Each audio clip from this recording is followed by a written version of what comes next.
Shalom, brothers and sisters. It is Sister Ruth here. Hope the day finds you well. It's a lovely sunny day here in Northumberland, UK. So I hope it all is good. So good your end. Now, this teaching is an important teaching. It is one that I hope to get to in more detail in future videos. But I felt moved this morning to put this quick research topic tip out for you guys to follow up in your own time, because the topic is so important. If you do not understand this topic, you are not going to understand what is being prepared by the enemy, the spiritual enemy, for the end times. You're not going to understand what's going on, and you may get sucked into that strong delusion that we were warned about in the scriptures.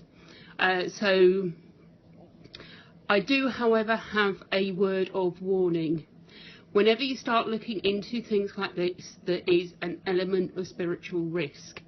If you start looking into things like this, you can get led down wrong paths, and also there are entities out there that will take advantage of you.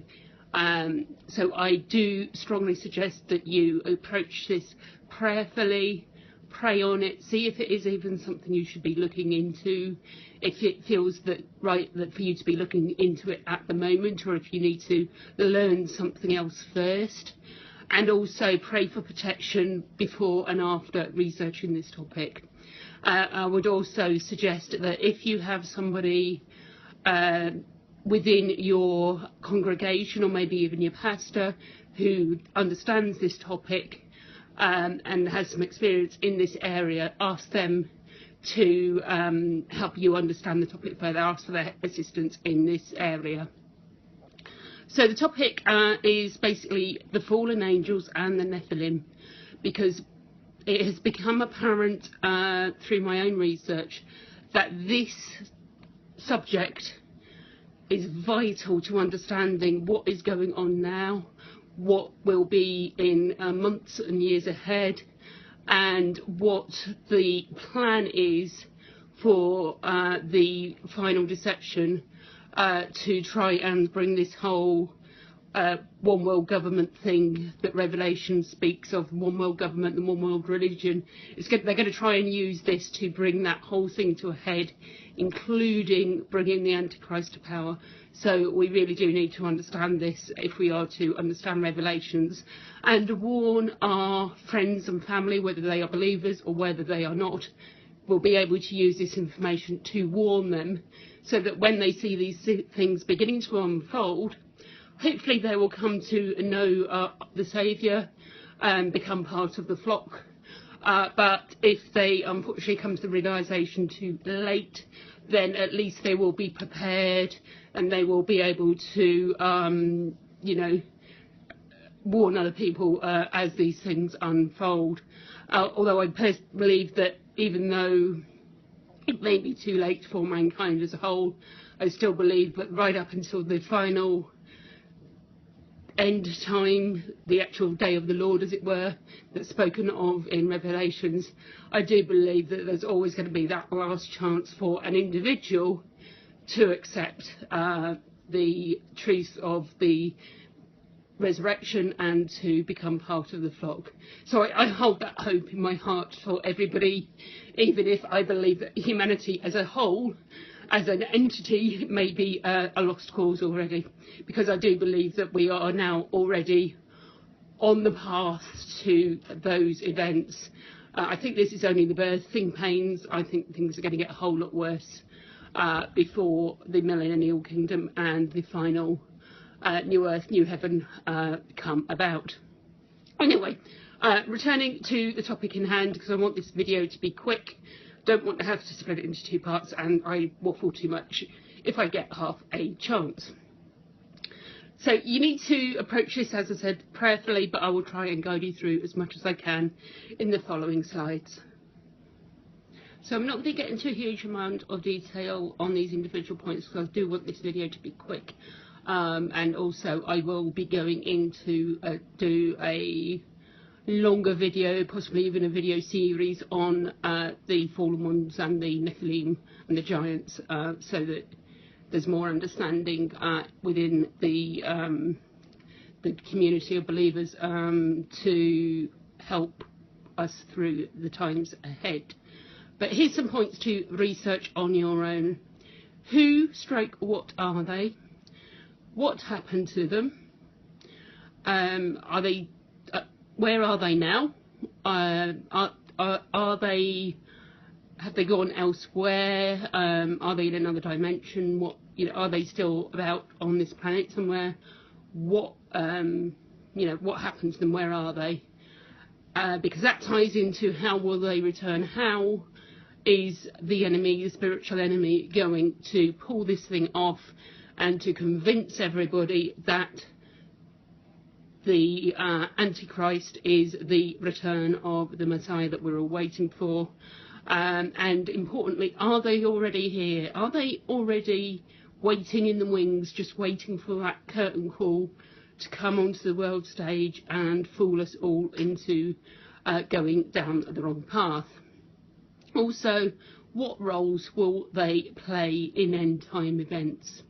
Are they going to be used as a distraction? Are they going to be some of the major characters spoken of in Revelations?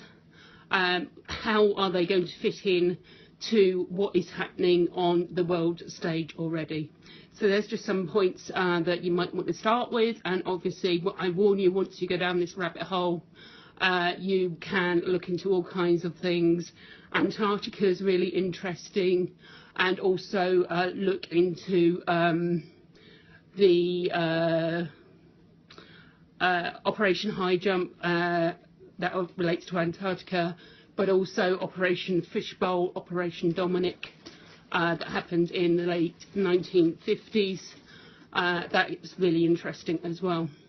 Now, one thing I would say is that often people will accept the New Testament because they'll say, oh yeah, love one another, I can get with that, I can get with bring the children forward because to such belongs the kingdom, all this kind of stuff. But that guy from the Old Testament, he's a homicidal maniac. How do these two things tie together? If you understand the Nephilim, if you understand who they were and how they fitted in, then you can see what was going on there. And you see that it wasn't just random destruction, that there were very specific tribes targeted. And the reason that certain tribes, like the Canaanites, when the Israelites went into their lands, they were told, destroy everything.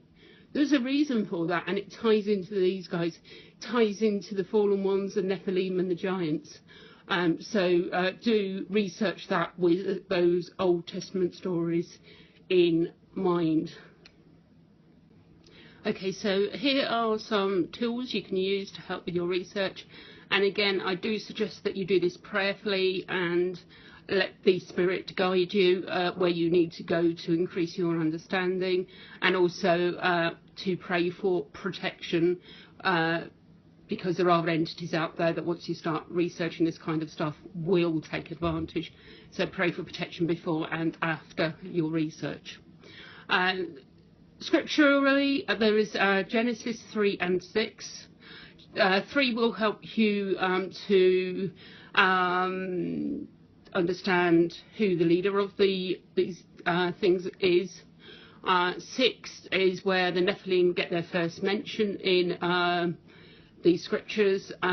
There's also a reference to them, I believe it's the book of Jude, and also one of the letters of Peter, I think it's Peter rather than Paul, but I can't quite remember which one that is. But if you Google it, if you say, where does, that is a reference to Enoch. The Jude and Peter reference Enoch. If you just Google where is Enoch referenced in the scriptures, it will come up with the verses. I didn't have time to actually put that on the slide today, unfortunately. Also, YouTube videos around the topic, lots and lots out there from some well-known prophetic speakers, lots of biblical guys are researching into this because it is so important to understanding these end times.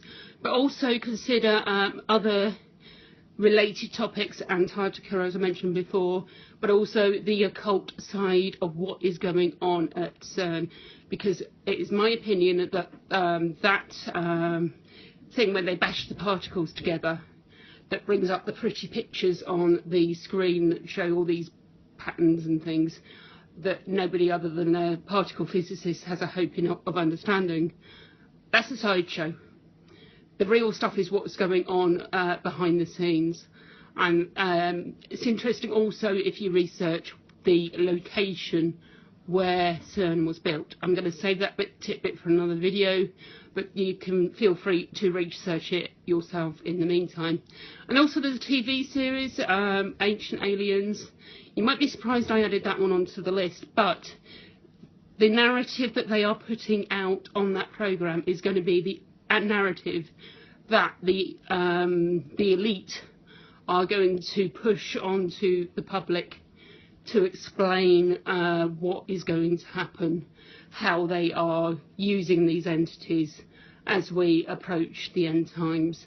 So although I would advise you that they do come from a different perspective, they obviously go from the point of view of aliens coming from another planet, possibly Planet X, which we're hearing a lot about at the moment. So Planet X fits into this whole narrative as well. But also they come from that point of view. And I've always said, this is one of the programmes that myself and my housemate watch a lot. And I've always said, if they've got the ability to travel from one planet hundreds of light years away to another, which is no longer a concept that I believe in. But anyway, if they've got the technology to do that, they've got the technology to travel from one dimension to another. And I've always said that, always felt that these are interdimensional beings rather than interplanetary beings. And from my own research, I've come even close to that belief in recent months. So that being said, do use these tools prayerfully, and to ask for understanding and protection and all that kind of good stuff as you're doing your research. So I hope this message has blessed you in some way. Stay strong, stay true, and I will see you at the wedding feast soon. Thank you for watching this video. I hope it has blessed you in some way. If you enjoyed it, please like, subscribe and share. It does help other people find these teachings. And Sister Ruth can be reached at sisterruth.ministry@gmail.com.